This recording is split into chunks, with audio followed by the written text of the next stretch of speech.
강선 후보자 얼굴이 아니라 문진석 의원 원내수석 부대표의 얼굴이네요. 오늘 대통령실은요, 강선 후보자를 포함한 인사청문 보고서를 다시 보내줄 것을 국회에 요청했습니다.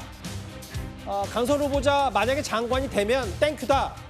최근에 국민의힘의 속내는 이런 것 같은데요. 그런데 민주당이 강선 후보자를 엄호하는 과정에서 오늘 문진석 원내수석 부대표의 발언이 논란이 됐습니다. 일반적인 직장 내 갑질과 보좌진과 의원 관계에 있어서 갑질은 약간 성격이 좀 다르다. 보좌진과 의원은 동지적 관점도 있거든요. 그 과정에서 서로 관계가 원만하지 못한 경우 이게 갑질로 바뀔 수 있을 텐데요. 직장은 그렇지 않지 않습니까? 이 의정활동이란 게 공사, 의원의 개인의 일이냐 아니면 이게 공적인 일이냐 이걸 나누는 게 굉장히 애매하거든요. 자신의 사적인 심부름, 사적인 일을 보좌관에게 시키는 이것은 국회의원들에게 허용된 일은 아닌 것 같고. 너무 이제 가까운 사이다 보니까 국회의원들도 뭐 가끔 사적인 심부름을 아무 꺼리낌 없이 시키는 경우도 있을 겁니다. 지금 보좌진 중에서도 열심히 그런 일을 하면서도 불만이 없이 또 이렇게 잘 해내는 보좌진도 있고 또 불만을 갖고 있는 보좌진도 있거든요. 일단 오늘 대통령실이요, 강선 후보자를 포함한 4명에 대한 청문 보고서를 국회에 다시 요청했습니다. 다시 보내달라. 뭐 재정부 요청하는 건데 1차 시한 넘기면. 이렇게 되면 아마 이번 주 안에 강선 후보자가 후보자 꼬리표를 떼고 장관이 될 수도 있어요. 임명을 강행할 수도 있으니까. 근데 이런 분위기 때문인지는 알 수 없지만 조금 전에 들으셨던 문진석 원내수석 부대표의 얘기. 이현정 의원님. 네. 의원 보좌진은 동지적 관계여서 일반 직장과 다르고 사적인 신분을 거리낌 없이 시키는 경우도 있다라고 얘기를 했어요. 참 민주당이 다수 의석을 이용해서 법도 많이 바꾸고 제도도 많이 바꿨는데 이제 보좌진의 개념조차도 바꾸려고 하고 있는 것 같습니다. 자, 문진석 의원 방에 계시는 보좌진분들은 집에 가서 청소도 하고 쓰레기 분리수거도 하고 하시나요? 자, 그러면 이제 보좌진을 뽑을 때 변기 청소 얼마나 잘하는지 실험해보고 분리수거 얼마나 잘하는지 보고 이렇게 해서 뽑습니까? 요즘은요, 이 국회 보좌진이 굉장히 선망의 직종입니다. 예. 왜냐하면 이제 변호사나 회계사 자격증인 사람들 많이 신청을 합니다. 그럼 그만큼 국회 가서 정말 정부 일도 배우고 국고 일도 배우고 하면서 나름대로 본인의 정치적인 어떤 미래를 위해서 열심히 해요. 자, 그런데 지금 민주당에서는 강선우 후보자를 지금 엄호하려고 하다 보니까 아예 보좌진의 개념조차도 바꿔버린 겁니다. 아예 보좌진의 식구예요, 동지예요. 뭐 그런 일 좀 시킬 수 있고 좋아하는 사람도 있어요 라고 이야기를 하고 있습니다. 세상에 그거 좋아하는 사람 누가 있습니까? 아니 이렇게 보좌진의 아예 개념까지 바꿀 정도로 도대체 강선우 후보자는 왜 그렇게 중요한 거죠?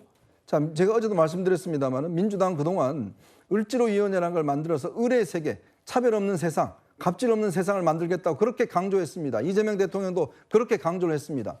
자, 그런데 이제 강선우 후보자를 임명하면서 이 가치와 바꿔버리는 거예요. 그만큼 강선우 후보자가 가치가 있는 것인가요? 민주당 입장에서 정말 지난 20년 동안 을지로위원회 운영하면서 그렇게 공을 들였던 것을 강선우 후보자를 임명하면서 다 바꿔버린 건가요? 이제 보좌진 개념까지도 다 바꿔서 자, 식구니까 집안일 좀 하면 어때?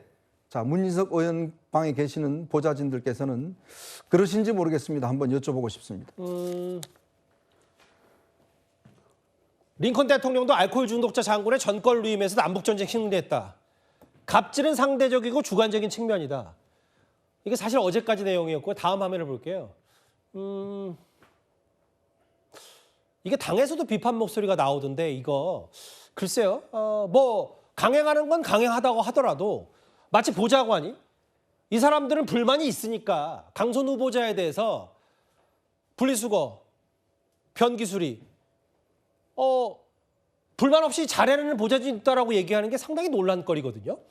그러니까 이제 공사 구분이 애매하다라고 하는 측면은 일반적 측면에서는 많은 사람들이 공감할 겁니다. 근데 그것을 나누기가 어려운 상황인데 중요한 것은 그것을 부탁하는 의원의 태도 그리고 그것에 따라서 뭔가 일을 했습니다. 예. 그러면 그 의원이 마지막에 고맙다 혹은 여러 가지 이 마음을 풀어주는 것들이 있을 겁니다. 이제 서로 인간관계이기 때문에 예. 그런 부분들이 잘 유지가 된다면 그런 관계들이 갑과 을이라 할지라도 서로 그것을 갑질이라 생각하지 않고 또는 을질이라고 생각하지 않고 서로 이해되고 양해되는 측면들이 있을 거예요. 근데 아마 이 부분에서 강선우 후보자의 케이스는 좀 벗어난 것이 아닌가라는 생각이 들고요. 또 한 가지는 강선우 후보자가 이것을 해명하는 과정에서 처음부터 인정을 하고 그것에 대해서 앞으로 그러지 않겠다. 그리고 지금까지 내가 해왔던 것에 대해서 나를 돌아보는 계기가 됐다. 이제 이런 방향으로 해명을 했었다라면 좋았을 텐데 그게 거짓 아니고 해명이 여기 있었죠. 그렇죠. 중간에 이제 거짓말을 한번 했기 때문에 그 부분에 대해서 훨씬 더 이게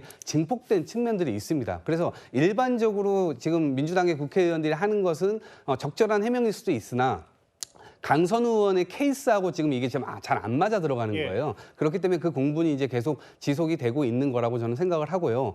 이 부분이 정말 민주당으로서는 정말 쉽지 않은 부분인데 예. 저는 민주당 내부에서도 찬성과 반대 여론이 있습니다. 저는 이것이 많았으면 좋겠어요. 예. 그래야만 이 임명을 하시는 대통령의 어떤 부담이 그래도 선택지가 좀 더 넓어지면서 이게 대통령의 부담 좀 더 줄어주는 건데 오히려 당이 경직되게 강선우 후보자를 완전히 약간 밀어붙이는 듯한 그런 이 태도를 지금 취하고 일부러 있는 이상하게 부분에서 감싸면서 더 문제가 된다는 그래서 말씀이시네요. 대통령의 부담이 훨씬 더 가중되고 있는 것이 아닌가라는 생각이 듭니다. 여기 보면 이소영 의원이 오늘 뭐라 그랬냐면 의원과 보좌진 관계는 직장과 동일하고 같은 당의 이소영 의원도 이런 얘기했어요. 불만 없이 자발적으로 이걸 수락한다? 착각의 가능성이 있다라고. 같은 당의 이소영 의원이 오늘 문진석 원내수석 부대표의 저 말을 비판했어요. 다음 화면을 보겠습니다. 이동학 의원 말씀 맞아요. 소신 있게 뭐 당에서도 아닌 건 아니고 같은 편, 같은 당으로서도 얘기할 걸 해야 돼. 그래야 건강하다라는 취지의 얘기했지만 민주당 보좌관들 얘기입니다. 주변에서는 부글부글 분위기보다는 무기력하다는 반응이 많다. 무엇보다 그 정도 갑질은 괜찮다는 인식이 생기게 돼서 암울하다. 내부에서 일부 보도에 따르면 이런 얘기 있는데 근데 진짜 본질적으로요. 여기 김진일 대변인과 이동학 의원이 아무리 부적절하다고 얘기해봤자 어차피 대통령 임명 강행할 거 아닙니까? 지금 이제 오늘 국회에다가 24일까지 재송부 요청을 하셨기 때문에 아마 내일 모레가 지나고 나면 대통령께서는 언제라도 그 이후부터는 임명이 가능하신 거죠. 그렇기 때문에 임명의 수순에 들어갔다라고 보는 것이 뭐 맞을 것 같습니다. 예. 그럼에도 불구하고 여전히 당 내에서는 강선우 후보자에 대한 논란이 꺼지지 않고 사그러들지 않고 있는 것은 그만큼 이 문제가 가지고 있는 어떤 폭발성을 제대로 건드려놨기 때문에 그런 것이 아닌가 싶습니다. 예. 그동안 정당이라는 것은 정치적 결사체였고 또 정당에서 의원과 보좌진의 관계는 어떻게 보면 갑을의 관계라기보다는 하나의 정치적 동지적 관계 이것이 더 많이 강조되어 왔었던 적도 있었습니다. 예. 그렇기 때문에 의원 개인의 사생활이라고 할지라도 그것을 동지적 관점에서 도움을 주고 받을 수 있는 상황들이 있었던 거죠. 그러나 지금 이런 문제가 이제 앞으로 어떻게 전개될 것인가? 예. 그러면 전 자명하다고 봅니다. 이제는 의원과 보좌진의 관계는 동지적 관계라기보다는 이제는 하나의 갑을 관계에 불과하고 그 갑을 관계에서 나올 수 있는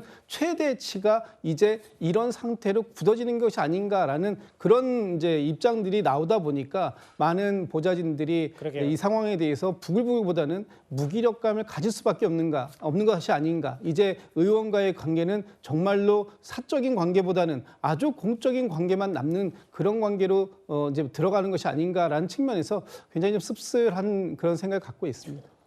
새로운 의혹도 하나 더 있죠. 하라면 하는 거지 무슨 말이 많냐. 그러니까 문재인 정부 여가부 장관이 강선우 후보자, 강선우 의원의 갑질을 폭로한 게 있었는데요. 대통령실이 이렇게 설명하고 있습니다. 직접 한번 들어보겠습니다. 장관님, 서울 서부권 지역에 오랫동안 해바라기 센터가 없었습니다. 알고 계시죠? 예, 우선 그 해바라기 센터 숫자가 감소하기보다는 이제 변경은 있지만 유사한 수준으로 유지되고 있고요. 그다음에 지원은 없고 장관님, 예. 숫자가 유지되고 있다고요? 그러니까 숫자가 특정 권역에 감소하- 해바라기 센터가 없는데 줄은 거 아닙니까? 그 강선우 장관 후보자가 전임 장관을 상대로 갑질을 한 정황이 문건으로 좀 드러났는데 이에 대한 대통령실 입장이 궁금합니다. 강선우 장관 후보자에 대해서는 아마도 오늘 인사청문 보고서에 대한 재송부 요청이 되지 않을까 싶습니다. 오늘 중으로 이제 재송부를 한다고 하셨는데 그 인사청문 보고서 그 재송부 기한은 인사청문 보고서 같은 경우는 재송부 기한으로 설정된 건 열흘입니다. 제가 알기로는 따로 윤석열 정부처럼 뭐 다음 날, 다다음 날 이런 방식으로 기한을 재설정하지 않을 것으로 알고 있던데 그 부분은 제가 정확한 확인을 사후에 드리겠습니다. 강선우 장관 후보자님은 90여 개 여성 단체에서도 좀 부적격한 분이다라고 입장을 냈는데 그래도 이런 부분까지 대통령께서 고려하시고 재송부를 요청을 하시는 건지. 오늘 아마 여가부 강선우 장관 후보자에 대한 인사청문회 보고 재송부 요청이 갈 겁니다. 오늘 기자들의 질문이 모두 많이 강선우 후보자 이번 주 안에 임명 강행할 거냐라고 쏠렸어요. 그 정혁진 짧게 하나만 더요. 그 예산 갑질 아니냐라고 폭로했던 문재인 정부 장관. 근데 알고 봤더니 국민의힘이 알아봤더니 과거에 징벌적 삭감도 필요하다는 주장을 했다라는 국민의힘 얘기가 나왔어요. 그런데 저 정영애 그 장관이 단순히 그냥 여가부 장관이 아니에요. 왜냐하면 강선우 후보자의 대선배 아니겠습니까? 왜 대선배냐면 정영애 장관이 대한민국 여성학으로 학위를 받은 제1호 박사가 정영애 그 박사입니다. 예. 그러니까 단순히 뭐 다른 그 여가부 장관들처럼 그냥 여가부 장관 하셨던 분이 아니고 우리나라 여성학 관련해 가지고 굉장히 권위가 있는 그런 분인데 그런데 정영애 장관이 왜 저런 폭로를 지금 하고 있느냐? 그 이유는 단 하나예요. 뭐라고 이야기를 하냐면 강선우 후보자 같은 분이 여가부 장관을 하면 큰일 나겠다. 그런 생각이 들기 때문에 저런 과거 에피소드를 밝히는 것이다. 이렇게 이야기하는 거 아니겠습니까? 제가 봤을 때 다른 거 다 필요 없고 강선우 후보자가 여가부에 대해서 갑질하고 여가부에 대해서 말도 안 되는 이유를 들어서 징벌적으로 예산 삭감했던 그런 사람 아니겠습니까? 그런 사람이 어떻게 다른 부처도 아니고 여가부 장관을 하겠다라고 하는 것인지 전 굉장히 조금 이상하다, 희한하다 그런 생각까지 듭니다. 보좌관은 식구지 일반 직장과는 다르다는 취지. 여권 내부 같은 당 의원들한테 비판을 받은 강선우 후보자 옹호 얘기였습니다. 지금까지 들은 여러분들의 목소리를 만나볼 차례죠. 첫 번째 댓글입니다. 아내와 아들의 행복까지 빼앗은 사제 총기 사건입니다. 소비 쿠폰은 사용처에 맞게 정직하게 사용하자라고 하셨고요. 시장은 눈코 뜰 새 없이 바빠야 하는 자리다. 구리시장 비판하신 것 같습니다. 민신 당신 다 떠난 뒤에 손 흔들 각 아니냐. 국민의힘 얘기 참담하다는 취지겠죠. 마지막 보겠습니다. 국민도 아는 이슈를 모르쇠로 무책임하게 말한다. 아마 신임 인사혁신처장 비판하신 것 같아요. 댓글 5개 감사드립니다.